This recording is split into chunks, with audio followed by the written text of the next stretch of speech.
நாளை மாலை 5 மணிக்கு தமிழக அரசியல் வரலாற்றில் ஒரு திருப்பு முனையாக திராவிட முன்னேற்ற கழகத்தின் பவள விழாவும் திமுகவின் முப்பெரும் விழாவும் ஒரு சேர கொண்டாடப்படுகிறது. மாண்புமிகு தமிழ்நாட்டின் முதலமைச்சர் அவர்களுடைய தலைமையில் நடைபெறவிருக்கிற இந்த விழாவில்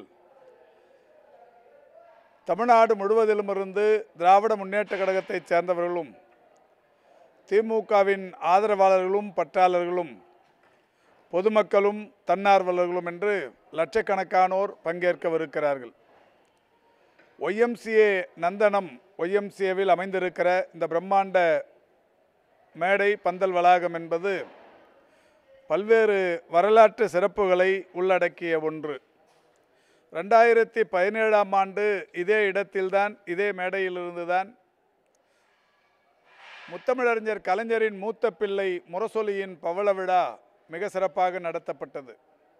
அந்த பவள விழாவில்தான் தமிழகத்தின் அனைத்து கட்சி தலைவர்களும் ஒருங்கிணைகிற வகையில் ஒரு கூட்டணியும் உருவானதற்கு அடித்தளமிட்டது. அதைத் தொடர்ந்து 2018ஆம் ஆண்டு தெற்கில் உதித்த சூரியன் கலைஞருக்கு புகழஞ்சலி எனும் தலைப்பில் முத்தமிழறிஞர் கலைஞர் அவர்கள் நடத்திய ஒரு பிரம்மாண்டமான புகழஞ்சலி கூட்டம் அகில இந்திய தலைவர்கள், குறிப்பாக குலாம் நபி ஆசாத், நிதின் கட்கரி, சீதாராம் யெச்சூரி, சுதாகர் ரெட்டி போன்ற பல்வேறு தேசிய தலைவர்களெல்லாம் பங்கேற்று உரை நிகழ்த்திய பிரம்மாண்டமான நிகழ்ச்சி இந்த இடத்தில் நடைபெற்றது. இது நாள் வரை காங்கிரஸ், பாஜக, CPM, CPI உள்ளிட்ட தேசிய இயக்கங்களின் தேசிய தலைவர்கள் ஒரு மேடையில் ஒரு சேர கலந்து கொண்ட நிகழ்வாக அந்த நிகழ்ச்சியை நடத்தி காட்டி சிறப்பித்தார் மாண்புமிகு தமிழ்நாட்டின் முதலமைச்சர் அவர்கள். அதுவும் இந்த மேடையிலிருந்து, இந்த மைதானத்திலிருந்து நிகழ்ந்தது என்பது ஒரு வரலாற்று பெருமை.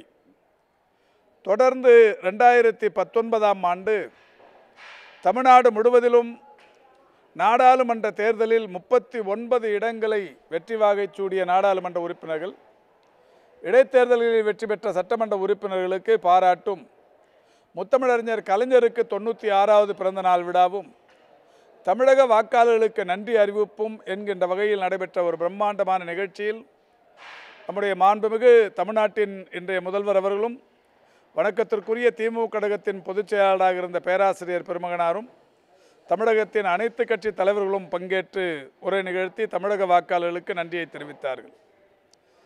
தொடர்ந்து 2023ஆம் ஆண்டு நம்முடைய மாண்புமிகு தமிழ்நாட்டின் முதலமைச்சர் அவர்களுக்கு 70வது பிறந்த நாள். அவருடைய 70வது பிறந்த நாள் விழா இந்திய அளவிலான ஒரு மகத்தான விழாவாக மகுடம் சூட்டப்பட்டது. அந்த விழாவில்தான் மாண்புமிகு இந்தியா முழுமைக்கும் இருந்து வருகை தந்த தேசிய தலைவர்கள், குறிப்பாக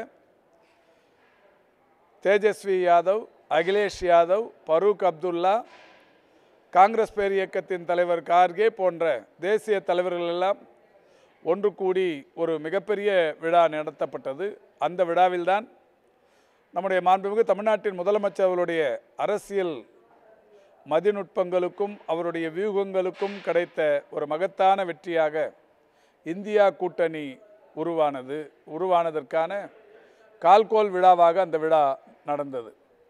அதைத் தொடர்ந்து அதே ஆண்டு அக்டோபர் திங்களில் பெருமதிப்பிற்குரிய அன்னையார் சோனியா காந்தி அவர்களும் அவருடைய திருமகள் பிரியங்கா காந்தி அவர்களும் பங்கேற்ற மகளிர் உரிமை மாநாடும் இதே மைதானத்தில்தான் நடைபெற்றது. ஆக இப்படிப்பட்ட வரலாற்று சிறப்புமிக்க நிகழ்வுகள் நடைபெற்ற இந்த இடத்தில் இன்றைக்கு பவள விழா மற்றும் முப்பெரும் விழா மாண்புமிகு தமிழ்நாட்டின் முதலமைச்சர் அவர்கள் தலைமையில் நடைபெறவிருக்கிறது. இந்த நிகழ்ச்சியை பொறுத்தவரை இன்றைக்கு 65,000 இருக்கைகள் போடப்படவிருக்கிறது.